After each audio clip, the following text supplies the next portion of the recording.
Assalamualaikum warahmatullahi wabarakatuh. Selamat pagi Bapak Asosiat Profesor Dr. Sparta SEA FECA, selaku dosen pembimbing serta rekan-rekan yang saya hormati.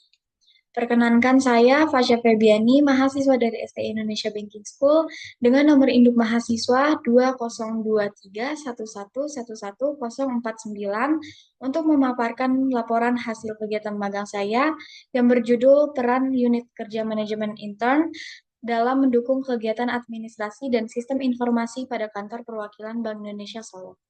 Magang ini dilaksanakan di kantor perwakilan Bank Indonesia Solo yang beralamat di Jalan Jenderal Sudirman nomor 15 Kampung Baru, Kecamatan Pasar Kliwon, Kota Surakarta, Jawa Tengah, yang dilaksanakan selama 9 hari, yang seharusnya 10 hari, yaitu dari tanggal 5 Januari 2026 hingga 15 Januari 2026, dikarenakan pada tanggal 16 Januari 2026 bertepatan dengan Hari Libur Nasional. Sebelumnya, saya ingin menyampaikan ucapan terima kasih kepada pertama keluarga saya yang senantiasa memberikan doa, dukungan moral, serta motivasi selama pelaksana kerja mahasiswa. Ibu Dewi Hardianti, SEMM, selaku Kepala Bagian Magang dan MBKM, atas bimbingan dan dukungan selama persiapan magang. Bapak Asosiat Profesor Dr. Sparta SEAKMECA, selaku dosen pembimbing magang yang telah memberikan arahan, bimbingan, serta masukan selama pelaksanaan praktik kerja dan penyusunan laporan. Bapak Andi Wirawan Hadi Saputro, selaku pembimbing lapangan yang telah memberikan arahan dan pendampingan selama praktik kerja. Bapak Ibu keluarga besar Kantor Perwakilan Bank Indonesia Solo atas kesempatan pengalaman dan lingkungan kerja yang profesional serta kondusif. Teman-teman invitasi KPW Bank Indonesia Solo, Fesya dan Nikmah atas kerjasama dan kebersamaan selama pelaksanaan praktik kerja mahasiswa, serta Furkon Ardani selaku kekasih penulis yang telah memberikan dukungan dan semangat. Selanjutnya saya akan memaparkan kegiatan dan pengalaman serta pembelajaran yang diperoleh selama melaksanakan magang di Kantor Perwakilan Bank Indonesia Solo.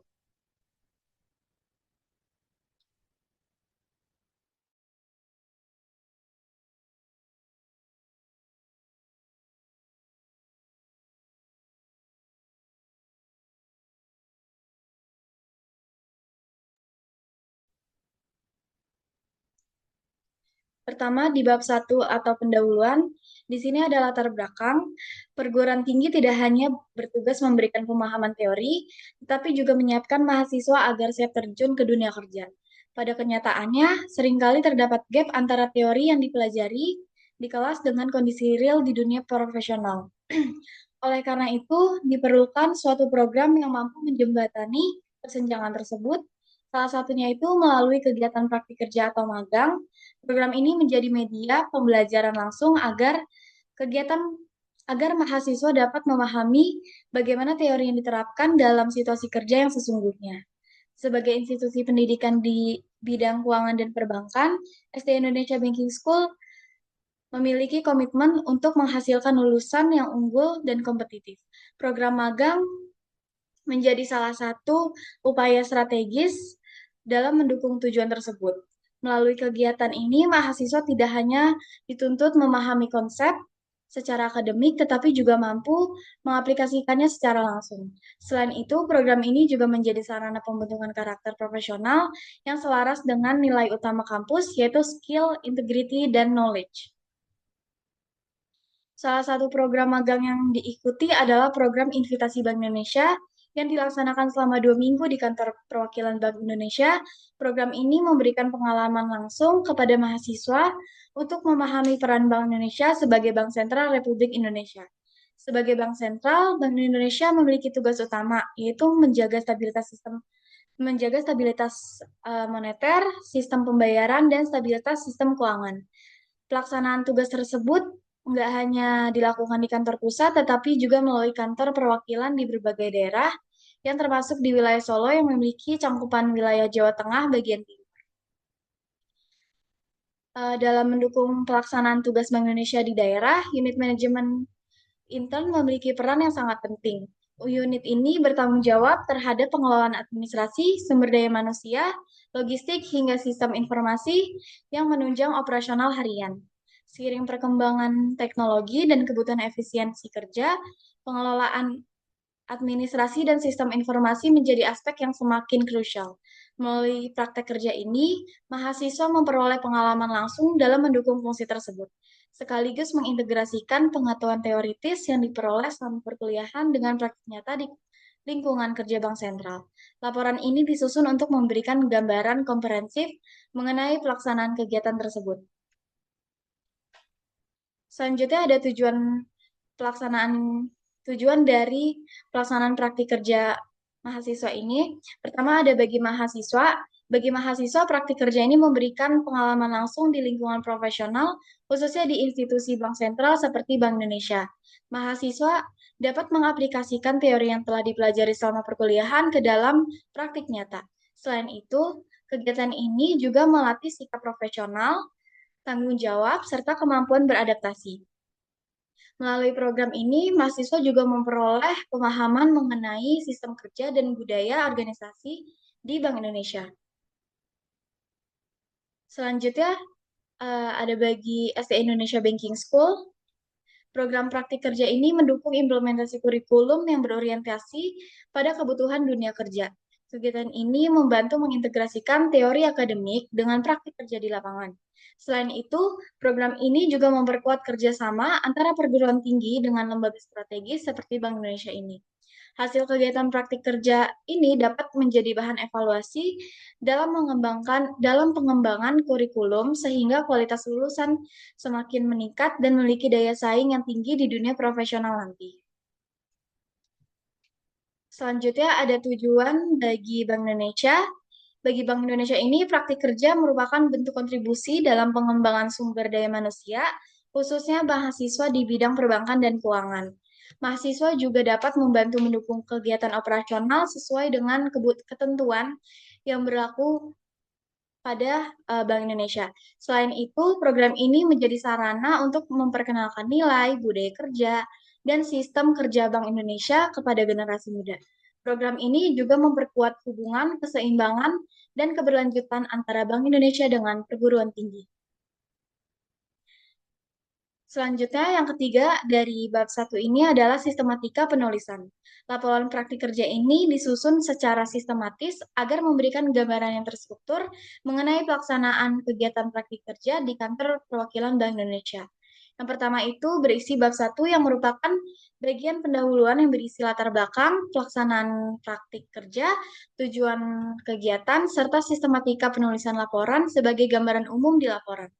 Bab 2 memuat landasan teori yang relevan sebagai dasar konseptual dalam memahami pelaksanaan praktik kerja, terutama yang berkaitan dengan bidang dan unit kerja tempat praktik dilaksanakan.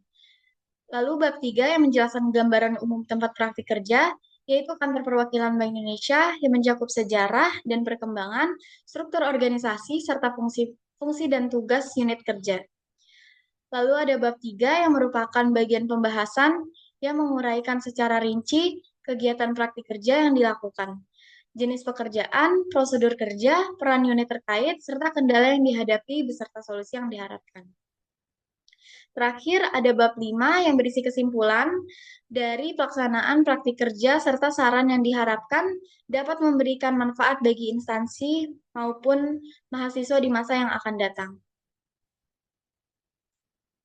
Selanjutnya ini ada bab 2, yaitu landasan teori. Pertama ada teori terkait Bank Sentral.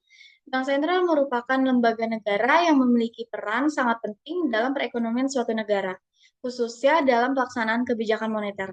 Berdasarkan Undang-Undang Republik Indonesia Undang-Undang Republik Indonesia Nomor 13 Tahun 1968, Bank Sentral bertugas membantu Presiden dalam menetapkan dan melaksanakan kebijakan moneter sesuai dengan garis-garis kebijakan pemerintah pada saat itu. Kebijakan moneter sendiri berkaitan dengan pengaturan jumlah uang beredar dan stabilitas nilai mata uang. Oleh karena itu, Bank Sentral memiliki tanggung jawab utama untuk menjaga kestabilan nilai mata uang, mengendalikan peredaran uang, serta menciptakan kondisi ekonomi yang stabil dan berkelanjutan. Stabilitas ini penting untuk menjaga daya beli masyarakat, mengendalikan inflasi, serta mendukung pertumbuhan ekonomi nasional. Selain berperan dalam kebijakan moneter, Bank Sentral juga memiliki fungsi strategis dalam menjaga stabilitas sistem keuangan dan kelancaran sistem pembayaran. Stabilitas sistem keuangan diperlukan agar lembaga keuangan, khususnya perbankan, dapat beroperasi secara sehat dan tidak menimbulkan risiko yang sistemik terhadap perekonomian.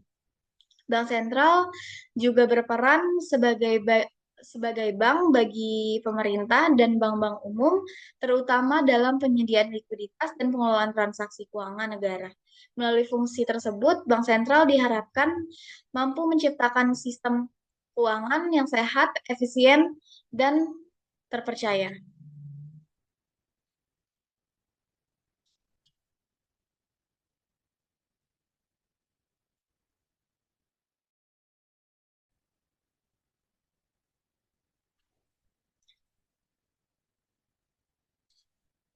Selanjutnya adalah mesin teori terkait Bank Indonesia. Bank Indonesia merupakan bank sentral Republik Indonesia yang memiliki kedudukan, tugas, dan wewenang yang diatur secara khusus dalam Undang-Undang Nomor 23 Tahun 1999 tentang Bank Indonesia, yang telah mengalami beberapa perubahan dan terakhir diperbarui melalui Undang-Undang Nomor 4 Tahun 2023.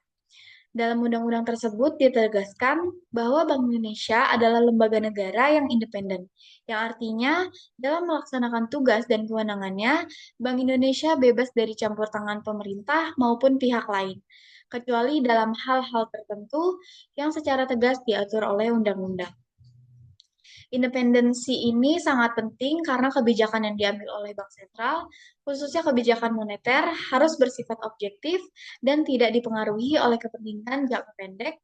Dengan adanya independensi ini, Bank Indonesia dapat fokus pada pencapaian stabilitas ekonomi nasional tanpa tekanan politik ataupun kepentingan tertentu. Sebagai bank sentral, Bank Indonesia juga memiliki tanggung jawab besar dalam menjaga stabilitas nilai rupiah, menjaga stabilitas sistem keuangan, serta memastikan kelancaran sistem pembayaran. Oleh karena itu, landasan hukum yang kuat serta prinsip prinsip independensi menjadi fondasi utama dalam pelaksanaan tugas Bank Indonesia sebagai otoritas moneter di Indonesia. Selanjutnya, ada visi dan misi dari Bank Indonesia. Visi Bank Indonesia adalah menjadi bank sentral digital terdepan dengan tata kelola yang kuat, serta mampu memberikan kontribusi nyata terhadap perekonomian nasional. Selain itu, Bank Indonesia juga menargetkan diri sebagai yang terbaik di antara negara emerging markets dalam mendukung Indonesia maju. Visi ini menunjukkan bahwa Bank Indonesia tidak hanya berfokus pada stabilitas ekonomi, tetapi juga pada transformasi digital, penguatan tata kelola, serta peningkatan daya saing di tingkat internasional. Untuk mewujudkan visi tersebut, Bank Indonesia memiliki 7 misi utama. Pertama, menjaga stabilitas nilai rupiah melalui kebijakan moneter yang efektif, konsisten, dan transparan. Kedua, memelihara stabilitas sistem pembayaran, termasuk pengelolaan uang rupiah, serta mendorong percepatan ekonomi dan keuangan digital. Ketiga, turut menjaga stabilitas sistem keuangan melalui kebijakan makroprudensial guna mendukung pertumbuhan ekonomi yang berkelanjutan. Keempat, memperkuat sinergi memperkuat sinergi kebijakan dengan pemerintah pusat dan daerah, serta berbagai lembaga dan mitra strategis, termasuk melalui kerjasama internasional. Kelima, meningkatkan pendalaman pasar keuangan melalui pengembangan pasar uang dan pasar valuta asing, supaya kebijakan moneter semakin efektif. Keenam, mendorong inklusi ekonomi dan keuangan berkelanjutan, baik konvensional maupun syariah, serta meningkatkan perlindungan konsumen. Dan yang ketujuh atau yang terakhir, yaitu mewujudkan bank sentral berbasis digital dengan tata kelola yang profesional melalui penguatan organisasi dan sumber daya.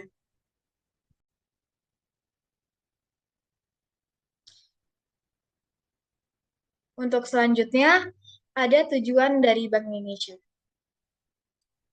Sebagai bank sentral, Bank Indonesia memiliki tujuan tunggal, yaitu mencapai dan memelihara kestabilan nilai rupiah.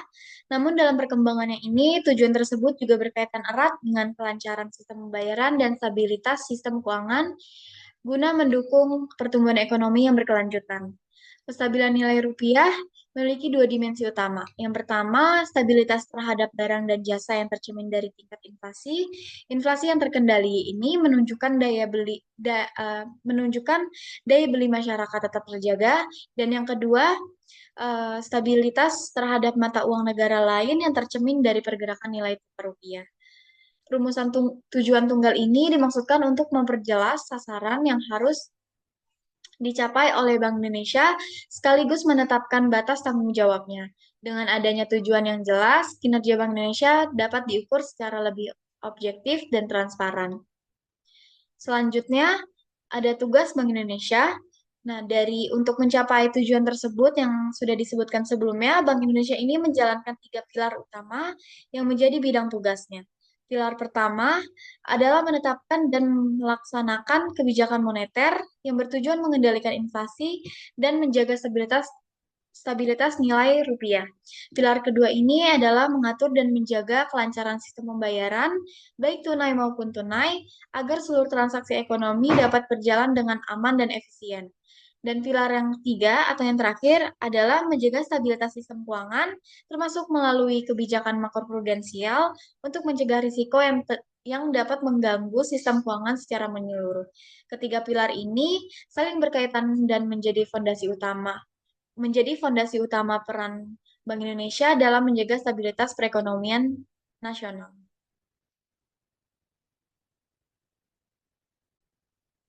Selanjutnya ada landasan teori terkait kebijakan moneter. Di sini saya akan menjelaskan mengenai kebijakan moneter yang sebagai salah satu pilar utama dari tugas Bank Indonesia. Kebijakan moneter merupakan instrumen yang digunakan Bank Indonesia untuk mencapai dan memelihara stabilitas nilai rupiah. Selain itu, kebijakan ini juga berperan dalam menjaga stabilitas sistem pembayaran dan mendukung stabilitas sistem keuangan guna mendorong pertumbuhan ekonomi yang berkelanjutan. Hal ini telah diatur dalam Undang-Undang Nomor 23 Tahun 1999 tentang Bank Indonesia yang terakhir diperbarui melalui Undang-Undang Nomor 4 Tahun 2023 tentang pengembangan dan penguatan sektor keuangan. Dalam konteks kebijakan moneter stabilitas nilai rupiah memiliki dua dimensi utama. Yang pertama, kestabilan harga barang dan jasa yang tercermin dari tingkat inflasi yang terendah dan stabil. Inflasi yang terkendali penting untuk menjaga daya beli masyarakat dan menciptakan kepastian bagi dunia usaha. Dan dimensi yang kedua yaitu kestabilan nilai tukar rupiah terhadap mata uang negara lain. Nilai tukar yang stabil penting untuk menjaga kepercayaan investor serta mendukung kelancaran perdagangan internasional. Untuk mencapai tujuan tersebut, sejak tanggal 1 Juli 2005, Bank Indonesia menerapkan kerangka kebijakan yang disebut Inflation Targeting Framework atau ITF. Dalam kerangka ini, inflasi ditetapkan sebagai sasaran utama atau overriding objektif kebijakan moneter. Bank Indonesia menggunakan suku bunga kebijakan sebagai sinyal kebijakan moneter. Sementara suku bunga pasar uang antar bank atau overnight di Indonesia, yaitu Indonia, digunakan sebagai sasaran operasional. Namun, seiring meningkatnya kompleksitas perekonomian global dan domestik, Bank Indonesia terus melakukan penyempurnaan kebijakan. ITF kemudian dikembangkan menjadi fleksibel ITF yang pendekatan ini tidak hanya fokus pada pencarian target inflasi, tapi juga memperkuat integrasi antara kebijakan moneter dan kebijakan makroprudensial guna menjaga stabilitas sistem keuangan secara menyeluruh. Fleksibel ITF ini dibangun berdasarkan atas 5 elemen utama. Pertama, strategi penargetan inflasi sebagai dasar kebijakan moneter. Yang kedua, integrasi kebijakan moneter dan makroprudensial ini untuk memperkuat transmisi kebijakan dan menjaga stabilitas makroekonomi. Dan yang ketiga, optimalisasi peran kebijakan nilai tukar dan pengelolaan arus modal. Keempat, penguatan koordinasi antara Bank Indonesia dan pemerintah dalam pengendalian inflasi dan stabilitas sistem keuangan. Kelima, penguatan strategi komunikasi kebijakan supaya kebijakan lebih transparan dan efektif. Dengan pendekatan fleksibel ITF ini, kebijakan moneter menjadi lebih adaptif dan responsif terhadap berbagai tantangan ekonomi, baik yang berasal dari dalam negeri maupun dari faktor global. Demikian penjelasan mengenai kebijakan moneter sebagai salah satu instrumen utama Bank Indonesia dalam menjaga stabilitas stabilitas ekonomi nasional. Selanjutnya ada teori terkait kebijakan sistem pembayaran. Sistem pembayaran merupakan seperangkat aturan, lembaga, dan mekanisme yang digunakan untuk memindahkan dana guna memenuhi kewajiban yang timbul dari suatu kegiatan ekonomi. Yang artinya setiap transaksi yang melibatkan pembayaran, baik pembelian barang, jasa, maupun transaksi keuangan, tidak terlepas dari pembayaran. Sistem pembayaran terus berkembang seiring dengan evolusi uang sebagai alat tukar.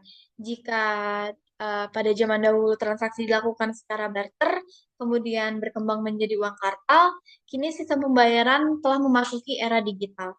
Secara garis besar, sistem pembayaran dibagi menjadi dua jenis. Pertama, sistem pembayaran tunai yang menggunakan uang kartal, yaitu uang kertas dan uang logam.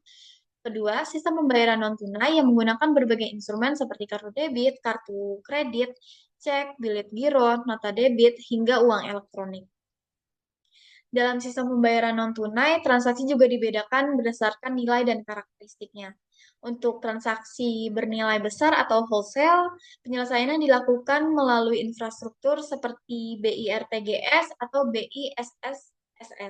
Sistem ini digunakan untuk transaksi antar bank atau transaksi keuangan bernilai tinggi yang membutuhkan penyelesaian secara real-time dan aman. Sedangkan untuk transaksi retail atau yang bernilai lebih kecil, penyelesaiannya dilakukan melalui sistem clearing seperti SKNBI. Seiring dengan perkembangan teknologi informasi, sistem pembayaran terus mengalami inovasi, terutama dalam bentuk digitalisasi. Munculnya pembayaran berbasis elektronik, mobile banking, dan QR Code menunjukkan transformasi sistem pembayaran yang semakin cepat, praktis, dan efisien. Dalam hal ini, Bank Indonesia memiliki peran penting sebagai otoritas sistem pembayaran. Bank Indonesia bertanggung jawab memastikan bahwa seluruh perkembangan sistem pembayaran tetap berada dalam koridor regulasi yang sudah berlaku, sehingga terjamin keamanan, efisiensi, serta perlindungan konsumen. Selain itu, Bank Indonesia juga terus memperkuat infrastruktur sistem pembayaran nasional, termasuk layanan settlement dan peningkatan interoperabilitas antar instrumen pembayaran. Tujuannya yaitu supaya sistem pembayaran nasional ini mampu mendukung kebutuhan transaksi masyarakat dan dunia usaha secara optimal. Dengan demikian, kebijakan sistem pembayaran tidak hanya berfungsi sebagai sarana transaksi, tetapi juga sebagai fondasi penting dalam menjaga stabilitas sistem keuangan dan mendukung pertumbuhan ekonomi nasional. Selanjutnya ada landasan teori terkait stabilitas sistem keuangan. Stabilitas sistem keuangan atau SSK ini merupakan kondisi di mana sistem keuangan dapat berfungsi secara efektif dan efisien dalam mendukung pertumbuhan ekonomi nasional. Yang artinya sistem keuangan harus mampu menyalurkan dana dari pihak yang memiliki kelebihan dana kepada pihak yang membutuhkan dana, memfasilitasi sistem pembayaran, serta mengelola berbagai risiko yang muncul dalam aktivitas keuangan. Sistem keuangan yang stabil juga harus mampu menyerap berbagai guncangan baik yang berasal dari dalam negeri maupun luar negeri tanpa menyebabkan gangguan besar terhadap kegiatan ekonomi secara keseluruhan. Guncangan tersebut dapat berupa krisis keuangan global, gejolak nilai tukar, lonjakan inflasi, atau kegagalan lembaga keuangan tertentu. Dalam hal ini, Bank Indonesia memiliki peran penting dalam menjaga stabilitas sistem keuangan. Sejalan dengan tugas dan kewenangannya sebagai bank sentral, fokus utama Bank Indonesia adalah mencegah dan memitigasi risiko sistemik, yaitu risiko yang dapat berdampak luas terhadap keseluruhan sistem keuangan.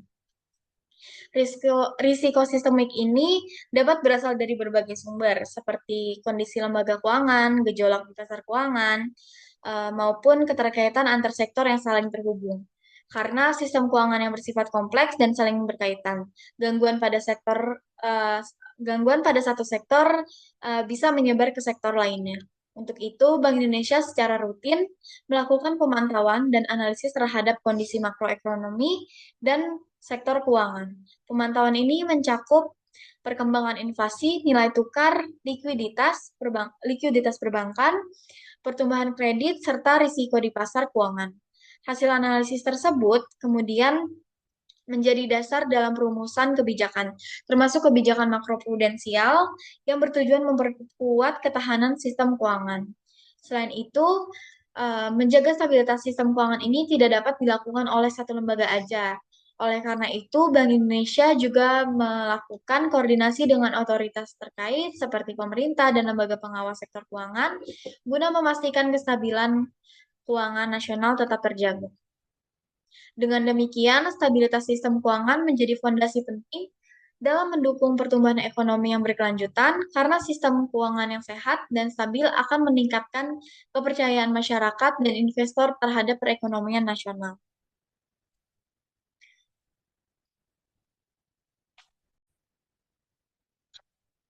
Selanjutnya itu ada bab 3, gambaran umum tempat praktik kerja. Yang pertama ada sejarah Bank Indonesia.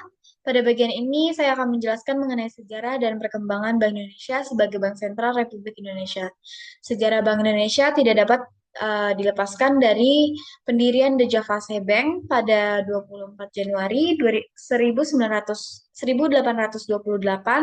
oleh pemerintah Hindia Belanda. The Javasse Bank ini didirikan sebagai bank sirkulasi yang memiliki kewenangan untuk menerbitkan dan mengedarkan uang di wilayah Hindia Belanda. Selain itu, bank ini juga menjalankan kegiatan perbankan lainnya. Keberadaan Java Bank ini menjadi tonggak awal sistem perbankan modern di Indonesia.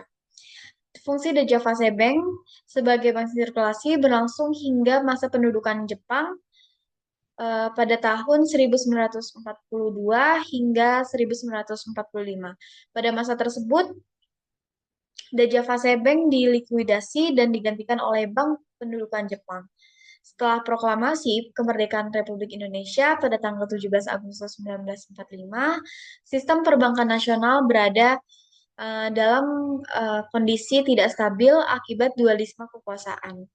Di satu sisi, The Java Bank kembali beroperasi di wilayah yang dikuasai Belanda melalui NICA. Di sisi lain, pemerintah Republik Indonesia mendirikan Bank Negara Indonesia pada tahun 1946 sebagai bank sirkulasi dan simbol kedaulatan ekonomi nasional. Kondisi ini menunjukkan bahwa perjuangan Indonesia tidak hanya bersifat politik, tetapi juga menyangkut kedaulatan moneter. Melalui Konferensi Meja Bundar atau KMB pada tahun 1949, Belanda secara resmi mengakui kedaulatan Republik Indonesia Serikat dan The Java Bank ditetapkan sebagai bank sentral. Setelah Indonesia kembali ke bentuk Negara Kesatuan Republik Indonesia atau NKRI di tahun 1950, The Java Bank ini tetap menjalankan perannya sebagai bank sentral.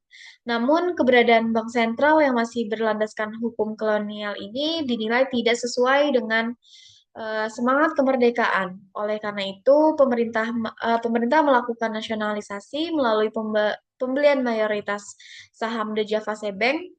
Nah, proses ini itu mencapai puncaknya dengan diberlakukannya Undang-Undang Nomor 11 Tahun 1953 yang secara resmi mengubah The Java Bank menjadi Bank Indonesia di tanggal 1 Juli 1953.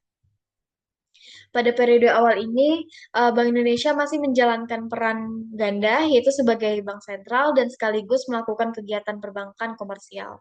Kondisi ini kemudian berubah pada masa demokrasi terpimpin ketika pemerintah menerapkan kebijakan bank tunggal melalui konsep berjuang. Sehingga Bank Indonesia berada di bawah pengaruh langsung pemerintah.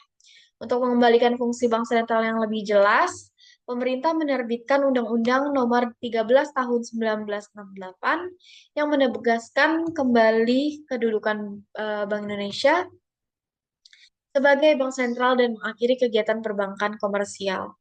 Perkembangan penting berikutnya terjadi setelah krisis moneter Asia di tahun 1997 hingga 1998 yang berdampak besar terhadap perekonomian Indonesia.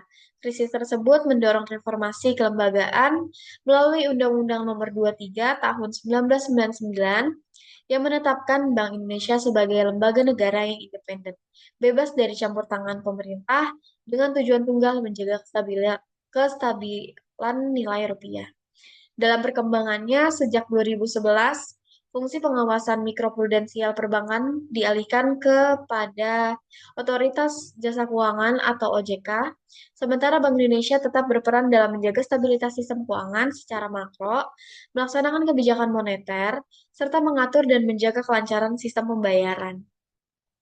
Hingga saat ini, Bank Indonesia terus melakukan transformasi kelembagaan dan kebijakan untuk menjaga stabilitas moneter, sistem keuangan, dan sistem pembayaran guna mendukung pertumbuhan ekonomi nasional yang berkelanjutan. Selanjutnya ada sejarah dari Kantor Perwakilan Bank Indonesia Solo.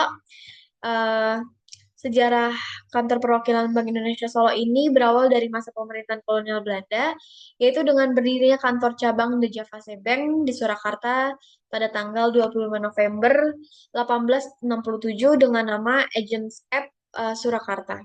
Pendirian kantor ini menunjukkan bahwa Surakarta pada masa itu merupakan pusat aktivitas ekonomi dan perdagangan yang cukup penting, khususnya di wilayah pedalaman Jawa. Menariknya, berbeda dengan beberapa kantor cabang The Java Bank lainnya yang banyak didirikan di wilayah pesisir, pendirian cabang di Solo ini merupakan langkah strategis untuk memperluas layanan perbankan hingga ke wilayah pedalaman. Seiring meningkatnya aktivitas ekonomi, kebutuhan akan fasilitas perbankan yang lebih representatif mendorong pembangunan gedung baru. Pembangunan dimulai pada tanggal 10 November 1908 dan gedung tersebut diresmikan pada 1 Agustus 1910. Gedung ini dikenal dengan sebagai Gedung Heritage Kantor Perwakilan Bank Indonesia Solo dan menjadi salah satu bangunan bersejarah yang mencerminkan arsitektur kolonial. Keberadaannya nggak cuma memiliki fungsi ekonomis, tapi juga nilai historis sebagai bagian dari perkembangan sistem perbankan nasional.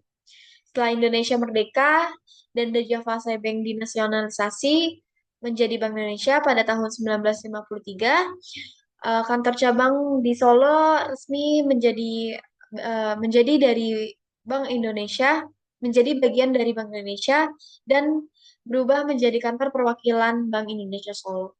Perubahan ini tidak hanya perubahan nama, tetapi juga perubahan fungsi dan orientasi. Jika pada masa kolonial berfokus pada kepentingan ekonomi pemerintah kolonial, maka setelah menjadi bagian dari Bank Indonesia, kantor perwakilan ini berperan sebagai perpanjangan tangan Bank Sentral dalam melaksanakan kebijakan moneter, menjaga stabilitas sistem keuangan, serta mendukung kelancaran sistem pembayaran di wilayah Solo dan sekitarnya.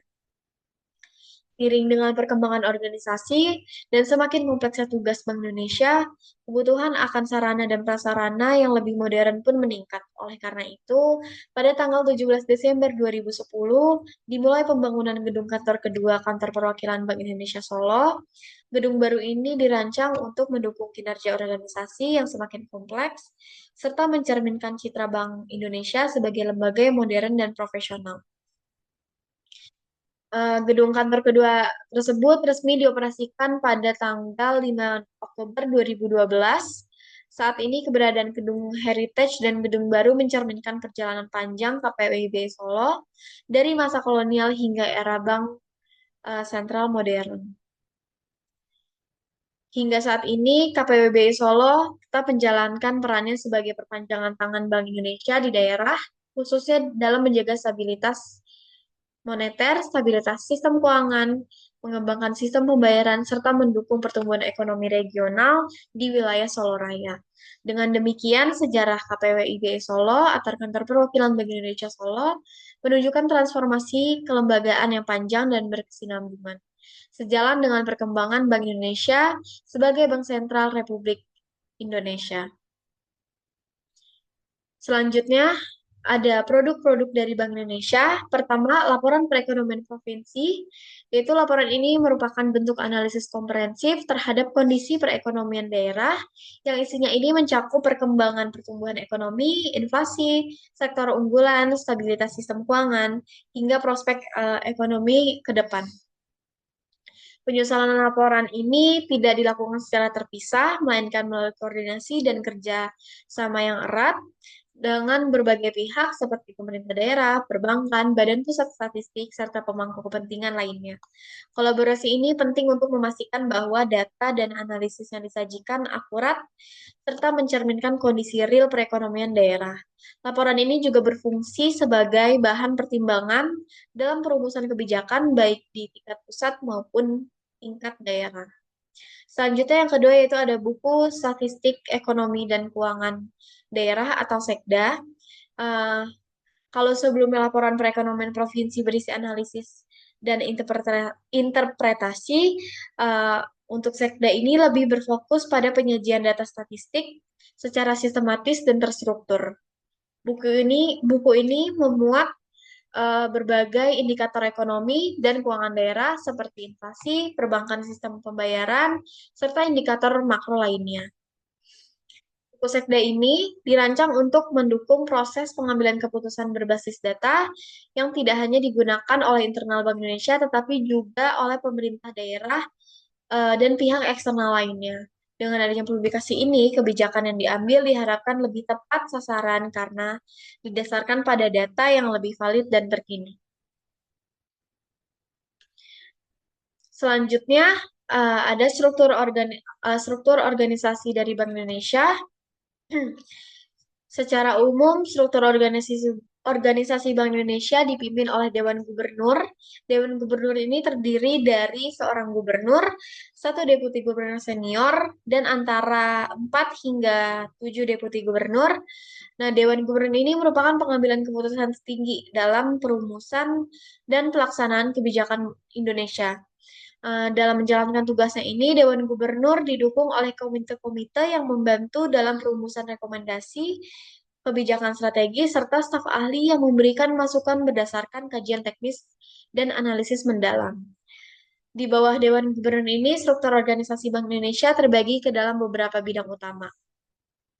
Pertama, bidang moneter yang bertanggung jawab dalam perumusan dan pelaksanaan kebijakan moneter, termasuk pengelolaan suku bunga, likuiditas, dan stabilitas nilai tukar. Kedua, bidang makroprudensial yang berfokus pada pengawasan dan kebijakan untuk menjaga stabilitas sistem keuangan secara menyeluruh, terutama dalam mencegah risiko sistemik. Yang ketiga, bidang sistem pembayaran dan pengelolaan uang rupiah atau PUR yang mengatur kelancaran sistem pembayaran nasional serta memastikan ketersediaan dan kualitas uang rupiah di masyarakat. Yang keempat itu ada bidang pendukung kebijakan yang mencakup fungsi riset, pengelolaan data, komunikasi, serta kerjasama internasional. Dan yang kelima itu ada bidang pendukung organisasi yang bertugas mendukung tata kelola internal, sumber daya manusia, pengelolaan aset, dan aspek administratif lainnya. Selain struktur di kantor pusat, Bank Indonesia atau BI ini memiliki jaringan kantor perwakilan di dalam negeri yang tersebar di berbagai provinsi, serta kantor perwakilan di luar negeri seperti di New York, London, Tokyo, dan Beijing. Jaringan ini berfungsi untuk memperkuat koordinasi kebijakan, pemantauan ekonomi daerah, serta kerjasama internasional. Dengan struktur organisasi yang terintegrasi ini, Bank Indonesia dapat menjalankan tugasnya secara efektif dalam menjaga stabilitas moneter, sistem keuangan, dan sistem pembayaran nasional. Selanjutnya, ada struktur organisasi Bank Indonesia. Struktur organisasi struktur selanjutnya ada struktur organisasi kantor perwakilan Bank Indonesia Solo yang dipimpin oleh kepala perwakilan yang dipimpin oleh kepala perwakilan yang bertanggung jawab langsung atas pelaksanaan tugas Bank Indonesia di wilayah Solo Raya. Kepala perwakilan ini memiliki peran strategis sebagai representasi Bank Indonesia di daerah, khususnya dalam koordinasi dengan pemerintah daerah, perbankan, serta pemangku kepentingan lainnya. Dalam menjalankan tugasnya, kepala perwakilan Kepala perwakilan ini dibantu oleh deputi kepala perwakilan yang mengkoordinasikan pelaksanaan tugas operasionalnya di berbagai fungsi. Berdasarkan struktur, organisasi kantor perwakilan Bank Indonesia Solo ini terbagi ke dalam beberapa tim utama. Yang pertama ada tim implementasi kebijakan daerah yang berfokus pada analisis ekonomi dan keuangan daerah. Tim ini juga menyusun kajian seperti laporan perekonomian provinsi dan berbagai analisis regional sebagai dasar perumusan kebijakan. Yang kedua ada tim implementasi sistem pembayaran atau SP dan pengelolaan uang rupiah atau PUR.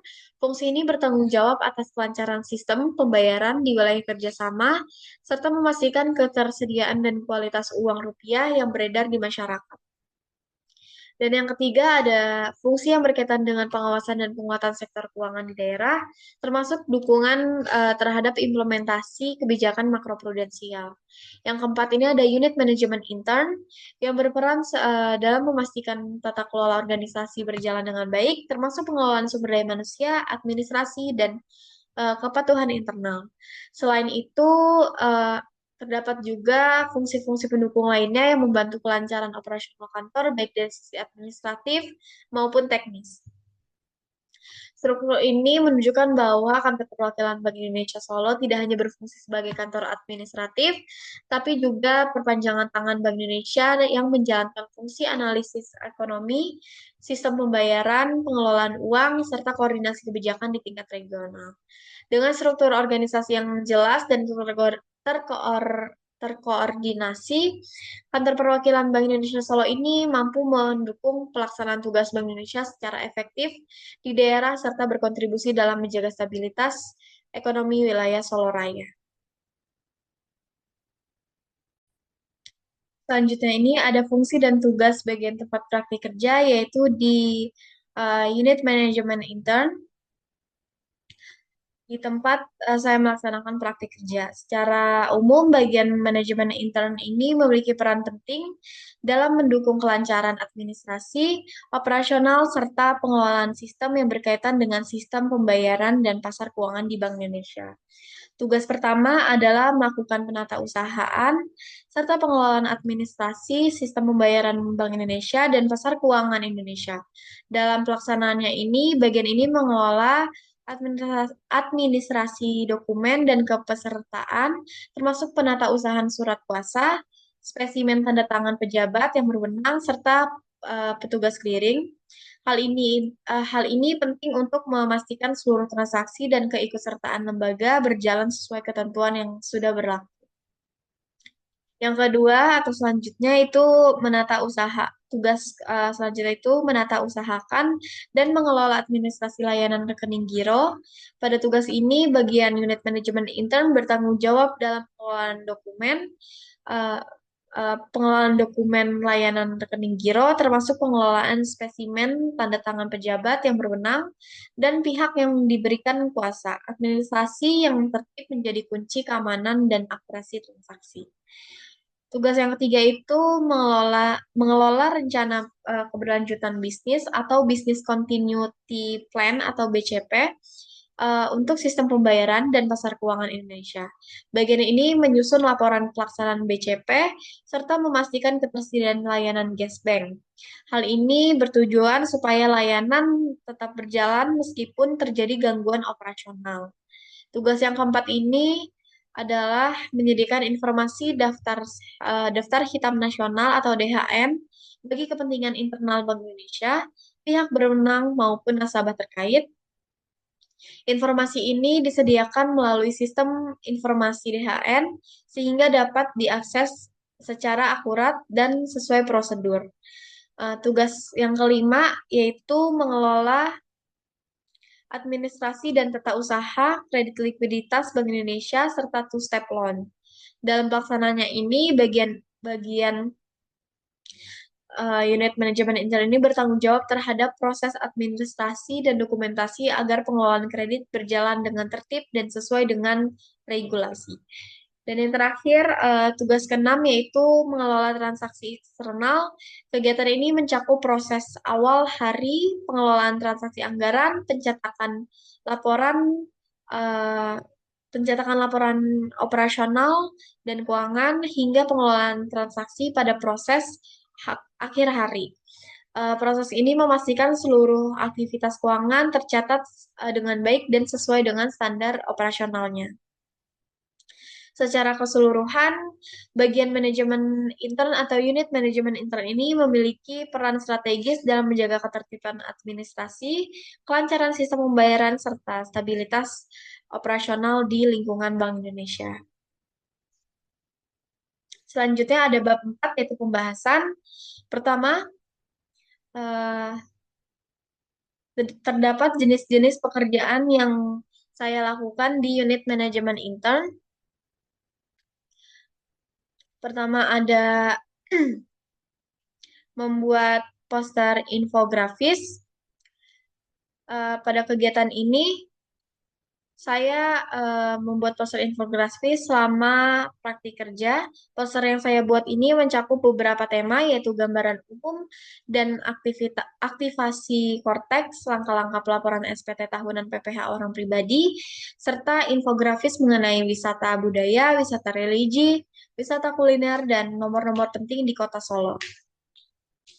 Dalam proses pembuatannya ini, saya tidak hanya menyusun materi, tetapi juga memastikan bahwa informasi yang disampaikan jelas, akurat, dan mudah untuk dipahami.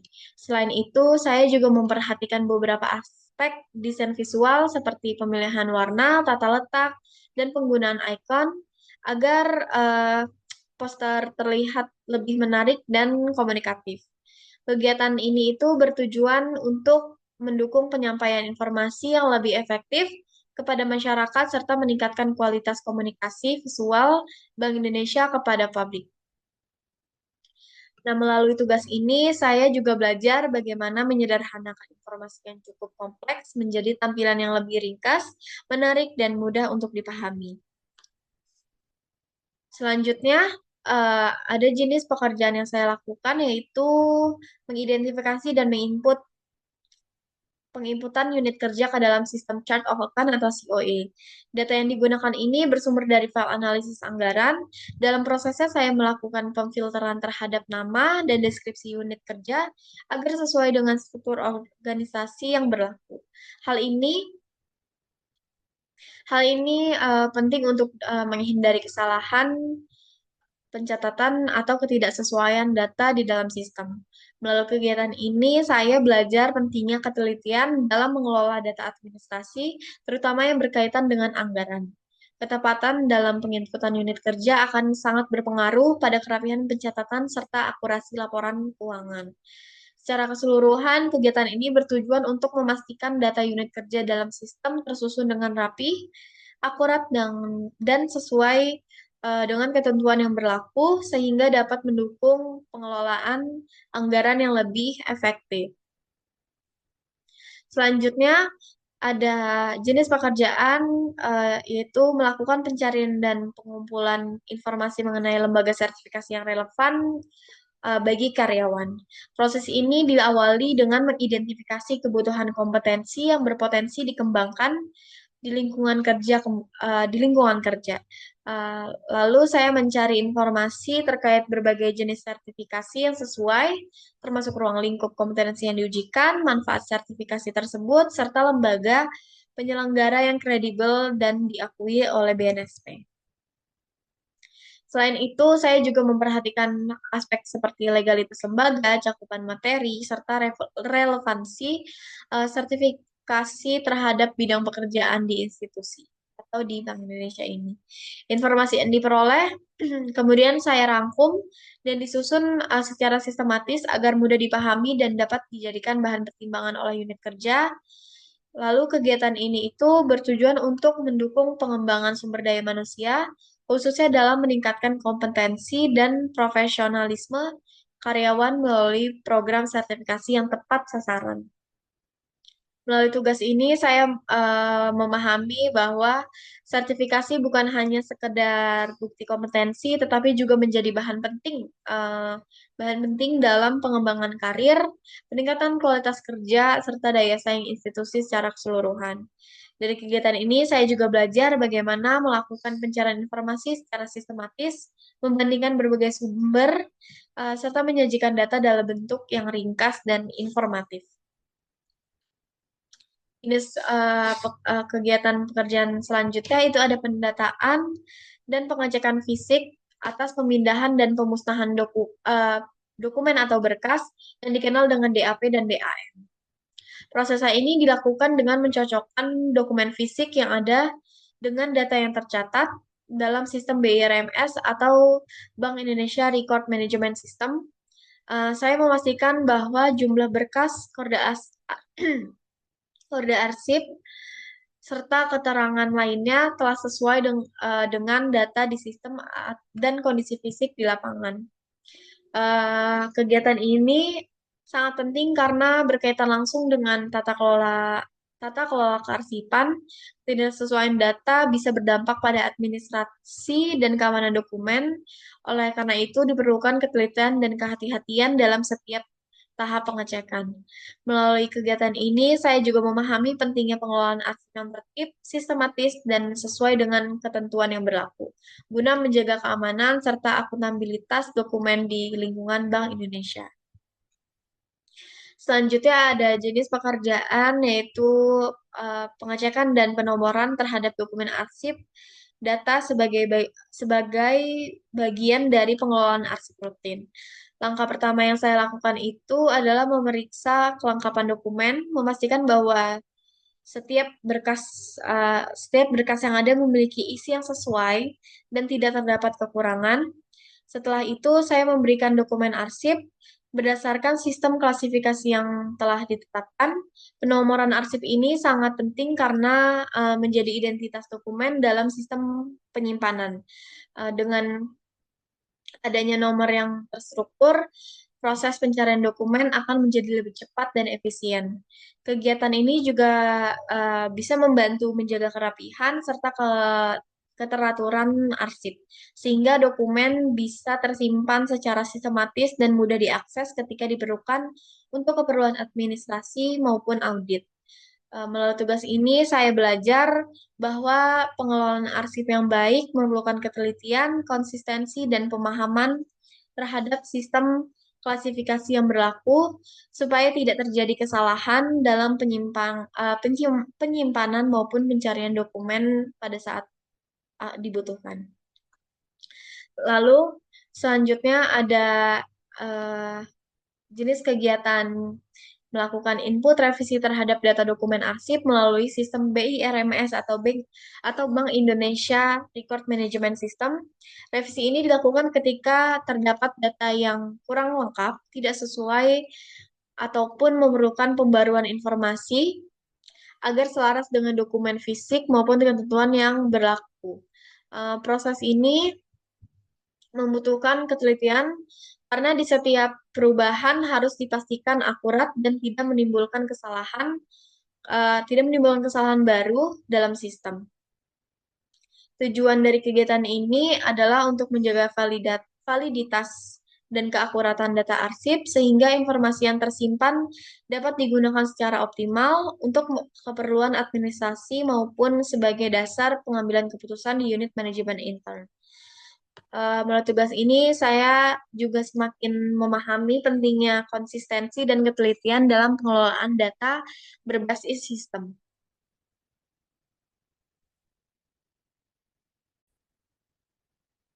Selanjutnya ada pekerjaan teknis dalam kegiatan yang saya lakukan. Yang pertama itu ada pekerjaan teknis pembuatan poster infografis yang mencakup infografis terkait Korpex dan infografis terkait wisata kuliner. Pertama di infografis terkait Kortex ini dilakukan dalam dua tahap. Tahap pertama itu dilaksanakan di tanggal 5 Januari 2026. Pada tahap ini saya menyusun infografis yang berisi gambaran umum mengenai korteks. Materi yang ditampilkan mencakup latar belakang implementasi, tujuan pembaruannya, serta perbandingan sistem perpajakan sebelum dan sesudah adanya Cortex. Fokus utama di tahap ini yaitu memberikan pemahaman konseptual kepada pembaca supaya mereka mengetahui alasan dan manfaat perubahan sistem tersebut.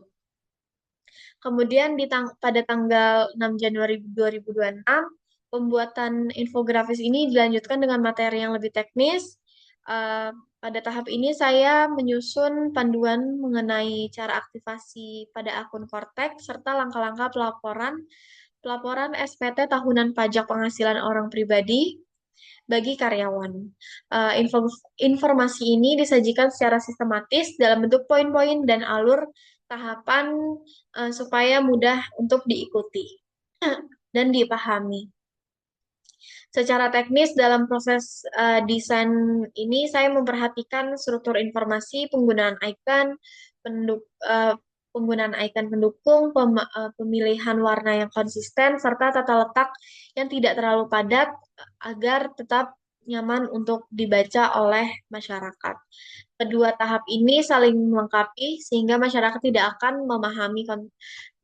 hanya memahami konsep korteks secara umum, tapi juga mendapatkan panduan praktis dalam penggunaannya.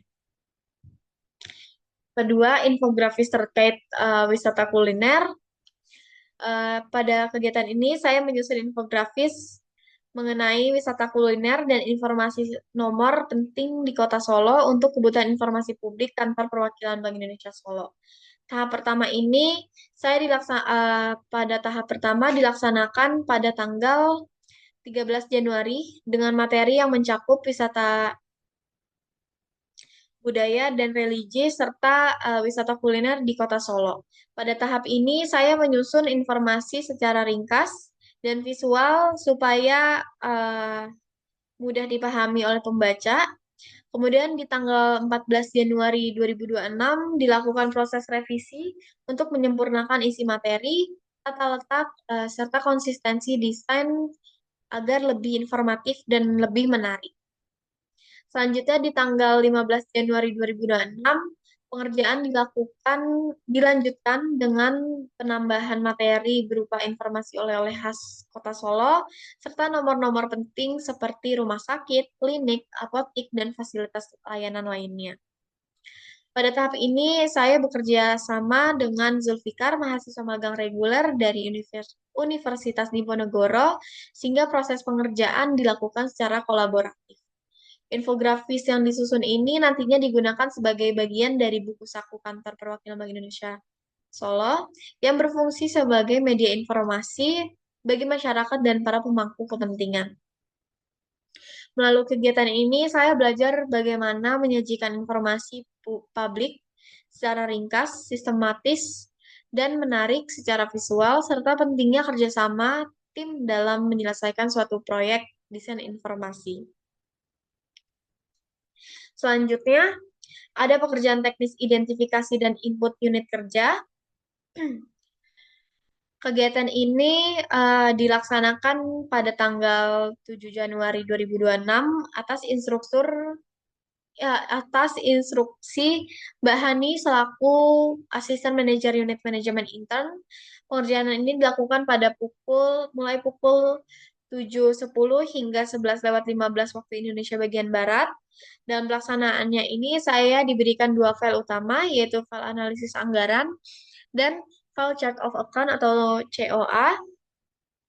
Langkah pertama yang saya lakukan adalah mengidentifikasi daftar unit kerja yang tercantum dalam file analisis anggaran. Setelah itu, saya mencocokkan dan memfilter nama serta deskripsi unit kerja agar sesuai dengan struktur organisasi yang sudah ditetapkan. Nah, proses pemfilteran ini diperlukan untuk memastikan tidak terjadi perbedaan penamaan atau duplikasi data yang dapat mengganggu atau mempengaruhi pencatatan anggaran. Selanjutnya, unit kerja yang telah sesuai, kemudian diinput ke dalam file COA sesuai dengan klasifikasi yang dibutuhkan. Melalui kegiatan ini, saya belajar pentingnya ketelitian, konsistensi dalam penamaan data, serta pemahaman terhadap struktur organisasi agar proses administrasi dapat berjalan dengan rapi dan akurat. Kegiatan ini juga memberikan pengalaman dalam mengelola data berbasis sistem secara lebih terstruktur dan sistematis. Selanjutnya itu ada pekerjaan teknis, pencarian, dan pengumpulan informasi lembaga sertifikasi. Pada bagian ini, uh, pekerjaan ini dilaksanakan atas instruksi Mbak Hani selaku asisten manajer unit manajemen intern. Proses pengerjaan dilakukan selama 2 hari, yaitu pada tanggal 7 dan 8 Januari 2026. Pada hari pertama, kegiatan dimulai pukul 11.20 hingga pukul 12.00 waktu Indonesia bagian Barat. Kemudian dilanjutkan kembali setelah jeda istirahat pada pukul 1 siang hingga 16.20 waktu Indonesia bagian Barat. Selanjutnya pada hari kedua, yaitu pada tanggal 8 Januari 2026, kegiatan dilaksanakan mulai pukul 7.10 hingga pukul 12.00 waktu Indonesia bagian Barat. Alur kerja yang saya lakukan itu yaitu menelusuri informasi melalui website resmi masing-masing lembaga sertifikasi untuk memastikan validitas dan keakuratan data. Informasi yang dikumpulkan meliputi jenis sertifikasi, ruang lingkup kompetensi, serta profil lembaga penyelenggaraan. Data tersebut ini kemudian saya input dan susun ke dalam spreadsheet agar lebih sistematis dan mudah dianalisis. Seluruh rangkaian kegiatan ini saya kerjakan secara mandiri dengan berpedoman pada arahan yang telah diberikan oleh mentor di unit manajemen intern. Selama pelaksanaan tidak terdapat kendala yang berarti sehingga proses pencarian dan pendataan dapat diselesaikan dengan lancar dan tepat waktu. Melalui kegiatan ini saya belajar untuk bekerja secara mandiri, teliti dalam memverifikasi informasi, serta menyusun data secara terstruktur supaya dapat digunakan sebagai bahan pendukung pengembangan SDM. Selanjutnya ada uh, pelaksanaan pekerjaan teknis, pendataan dan pengecekan fisik atas pemindahan dan pemusnahan berkas atau dokumen atau yang biasa disebut DAP dan DAM atas arahan Bahani selaku Mbak Safira selaku General Administrator di Unit Manajemen Intern. Kegiatan ini dilaksanakan selama 2 hari, yaitu hari pertama di tanggal 8 Januari 2026, dimulai dari pukul 13.00 hingga 16.15 waktu Indonesia bagian Barat. Kemudian dilanjutkan di hari kedua, yaitu tanggal 9 Januari 2026, mulai pukul 7.10 hingga 12.00 waktu Indonesia bagian Barat, dan dilanjutkan kembali setelah jeda istirahat pada pukul 13.00 hingga 16.30 waktu Indonesia bagian Barat. Secara teknis, proses pengerjaan ini dimulai dengan mencari kode berkas atau dokumen yang terdapat dalam sistem BRMS atau Bank Indonesia Record Management System sesuai arahan yang diberikan. Kode berkas yang ditemukan kemudian disalin atau dikopi dan dipaste atau ditempel ke dalam file Microsoft Excel sebagai bahan pendataan. Selanjutnya dilakukan proses identifikasi untuk mengetahui apakah kode berkas tersebut tercatat dalam menu pemindahan arsip dinamis atau DAP, dalam menu pemusnahan arsip atau DAM, tercatat pada keduanya, hanya pada salah satunya, atau bahkan nggak tercantum sama sekali dalam sistem. Kegiatan ini saya kerjakan bersama Naisila dari Universitas 11 Maret dan Rosa dari Universitas Muhammadiyah Surakarta, mahasiswa magang reguler, sehingga prosesnya dilakukan secara kolaboratif dengan pembagian tugas yang jelas. Selama pelaksanaannya tidak terdapat kendala, namun pekerjaan ini menuntut ketelitian yang sangat tinggi karena kesalahan kecil dalam pencatatan kode berkas bisa mempengaruhi validitas data. Oleh karena itu, setiap tahapan dilakukan dengan cermat supaya hasil pendataan sesuai dengan kondisi yang tercatat dalam sistem. Melalui kegiatan ini, saya memahami pentingnya ketelitian, kerjasama tim, serta konsistensi dalam pengelolaan data arsip berbasis sistem.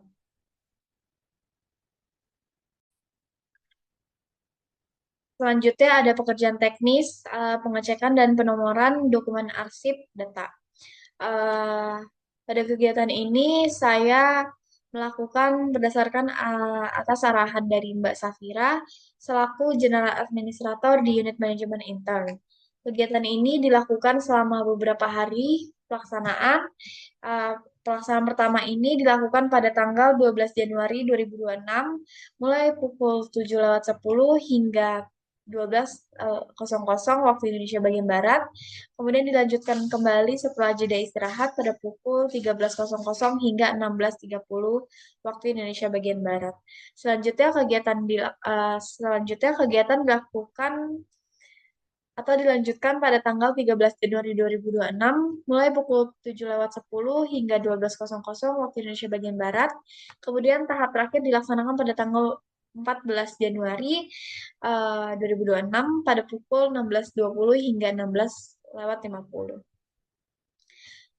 Secara teknis, proses pengerjaan dimulai dengan melakukan pengecekan terhadap keterangan isi berkas untuk make sure atau memastikan bahwa dokumen sudah sesuai dengan data arsip yang telah diberikan.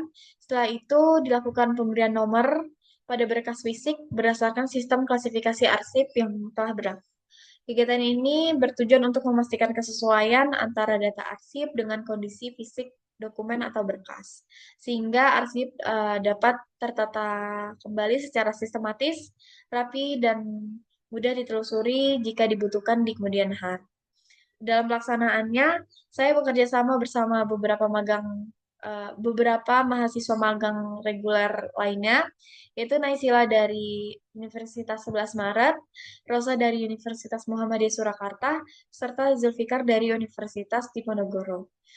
Kami melakukan pembagian tugasnya secara terkoordinasi untuk menjaga ketelitian dan meminimalkan kesalahan eh, ketika proses pengecekan maupun penomoran.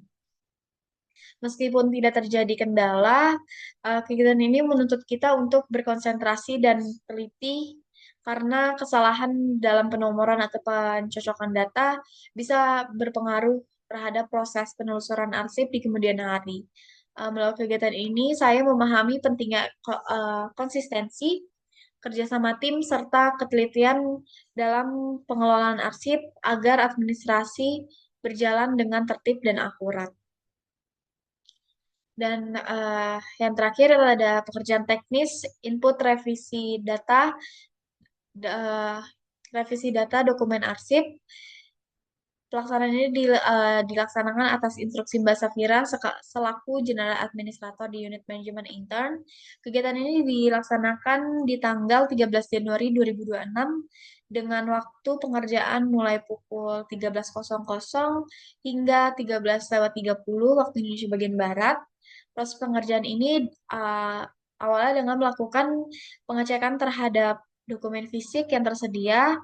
Setelah itu, saya mencocokkan isi dokumen tersebut dengan data arsip yang eh, yang tercantum dalam sistem.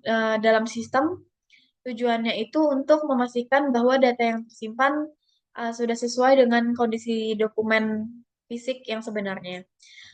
Jika ditemukan kesalahan, baik dalam penulisan kata, kode, maupun keterangan yang tidak sesuai, maka dilakukan revisi melalui sistem BIRMS atau Record Management System sesuai dengan ketentuan yang berlaku. Kegiatan ini saya kerjakan secara mandiri selama pelaksanaan tidak terdapat kendala, sehingga proses revisi dapat diselesaikan dengan baik dan tepat waktu. Melalui kegiatan ini, saya juga semakin yakin memahami pentingnya ketelitian dalam menjaga keakuratan data arsip, karena data yang valid sangat berpengaruh terhadap kelancaran administrasi dan kendala informasi di unit kerja. Selanjutnya ada bab 5 yaitu kesimpulan dan saran. Pertama di sini ada kesimpulan terlebih dahulu. Kesimpulan untuk pekerjaan teknis pembuatan poster infografis. Pertama, untuk infografis Cortex ini, saya berhasil menyampaikan pemahaman secara menyeluruh. Tahap pertama menjelaskan gambaran umum Cortex dan perbandingan sistem lama. Sementara di selanjutnya, saya memberikan panduan praktis aktivasi akun dan pelaporan SPT tahunan pribadi. Dengan begitu, informasi yang disampaikan mulai dari konsep hingga teknis dapat diterima dengan jelas oleh masyarakat. Untuk infografis terkait wisata kuliner, untuk wisata kuliner berhasil disajikan. Kegiatan ini juga mendukung penyusunan buku saku Kantor Perwakilan Bank Indonesia Solo sebagai media informasi yang bermanfaat bagi masyarakat dan pemangku kepentingan. Selanjutnya, ada kesimpulan pekerjaan teknis identifikasi dan input unit kerja. Dari kegiatan identifikasi dan unit kerja ini dilaksanakan secara teliti dan sistematis. Proses ini memastikan kesesuaian antara data analisis anggaran dengan chart of account atau COA, sehingga mendukung pengelolaan data unit kerja yang akurat dan terstruktur di unit manajemen intern. Selanjutnya, kesimpulan pekerjaan teknis, pencarian dan pengumpulan informasi lembaga sertifikasi. Dalam pelaksanaan ini, data diperoleh melalui website resmi dan dicatat secara sistematis, dan kegiatan ini menghasilkan informasi yang akurat dan siap digunakan untuk keperluan administrasi unit kerja. Uh, Selanjutnya ada kesimpulan uh, kesimpulan pekerjaan teknis pendataan dan pengecekan fisik, pemindahan dan pemusnahan berkas. Itu proses ini itu make sure atau memastikan data arsip sudah sesuai dengan kondisi fisik dokumen sehingga mempermudah pengelolaan pemindahan dan atau pemusnahan arsip secara akurat. Lalu ada kesimpulan pekerjaan teknis pengecekan dan penomoran dokumen arsip data. Berhasil memastikan kesesuaian data arsip dengan dokumen fisik, kerjasama tim magang dengan pembagian tugas yang terkoordinasi, meningkatkan ketelitian dan efisiensi sehingga dokumen tertata rapi dan mudah ditelusuri jika dibutuhkan di kemudian hari. Lalu untuk kesimpulan pekerjaan teknis input revisi data dan dokumen arsip, dilakukan dengan teliti dan sistematis. Setiap kesalahan penulisan atau keterangan yang tidak sesuai diperbaiki sudah sesuai dengan Bank Indonesia Record Management System, sehingga data arsip menjadi lebih akurat, dapat digunakan serta dapat digunakan secara optimal oleh unit manajemen intern. Lalu ada sebentar. Selanjutnya itu ada saran secara keseluruhan pelaksanaan praktik kerja yang sudah saya jalani telah berjalan dengan baik dan sesuai dengan arahan serta jadwal yang sudah ditetapkan. Saya memperoleh banyak pengalaman dan pembelajaran baik dari sisi teknis maupun administratif. Namun sebagai bahan evaluasi untuk kedepannya, saya menyarankan supaya durasi praktik kerja bisa diperpanjang minimal menjadi 1 bulan. Dengan durasi yang lebih panjang tersebut, mungkin peserta magang atau mahasiswa magang ini akan memiliki kesempatan yang lebih luas untuk memahami alur kerja secara menyeluruh dan berkontribusi secara optimal dalam setiap kegiatannya. Selain itu, apabila memungkinkan penentuan waktu pelaksanaan sebaiknya tidak dilakukan pada awal tahun. Hal ini karena pada periode tersebut perusahaan masih dalam tahap penyesuaian program dan penugasan sehingga pembagian pekerjaan kepada peserta magang atau mahasiswa magang belum sepenuhnya maksimal. Dengan penyesuaian tersebut, saya harapkan pelaksanaan praktik kerja ke depannya dapat berlangsung lebih efektif dan memberikan manfaat yang lebih besar baik bagi peserta maupun bagi pihak perusahaan. Selanjutnya, ada bagian dokumentasi. Pertama ini ada dokumentasi di hari pertama di depan kantor perwakilan Bank Indonesia Gedung Baru.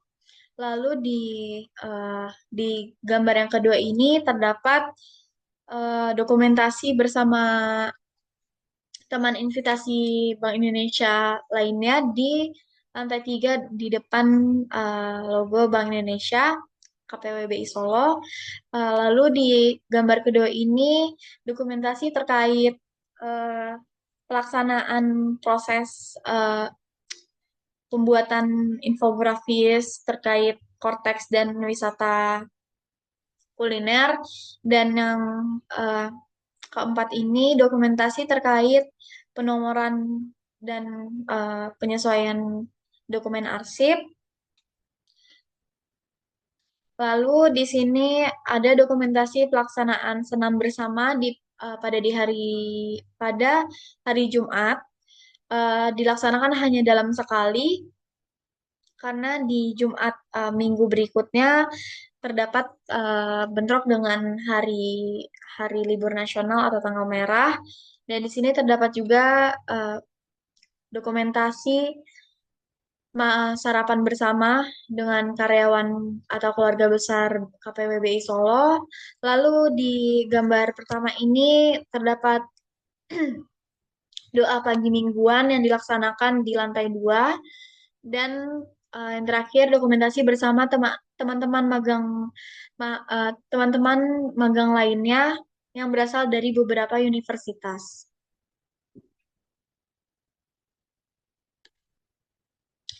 Sekian yang dapat saya sampaikan. Kurang lebihnya saya mohon maaf. Wassalamualaikum warahmatullahi wabarakatuh.